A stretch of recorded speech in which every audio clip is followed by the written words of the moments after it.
এক সময় তিনজন মানুষ ছিল, একজন কুষ্ঠরোগী, একজন টাক আর একজন অন্ধ। তিনজনই খুব দরিদ্র ছিল। আল্লাহ তাদের পরীক্ষা নিতে ফেরেশতা পাঠালেন। ফেরেশতা একে একে তাদের কাছে এলেন। প্রথমে গেলেন কুষ্ঠরোগীর কাছে। তিনি বললেন, তুমি কি চাও? লোকটি বলল, সুন্দর চামড়া চাই।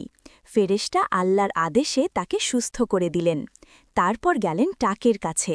সে বলল, আমি সুন্দর চুল চাই। ফেরেশতা তাকেও চুল দিলেন। শেষে গেলেন অন্ধের কাছে। সে বলল, আমি দৃষ্টি ফিরে পেতে চাই। ফেরেশতা বললেন, তোমার চোখ ফিরল আল্লাহর রহমতে। কিছুদিন পর তিনজনই ধনী হয়ে গেল। উট, গরু, ভেড়া সবই পেল। ফেরেশতা আবার ফিরে এলেন, এইবার গরিব সেজে সাহায্য চাইতে। প্রথম দুজন মুখ ফিরিয়ে নিল, কিন্তু অন্ধ ব্যক্তি বলল, যা কিছু আছে সবই আল্লাহর দান, তুমি নাও যত চাও।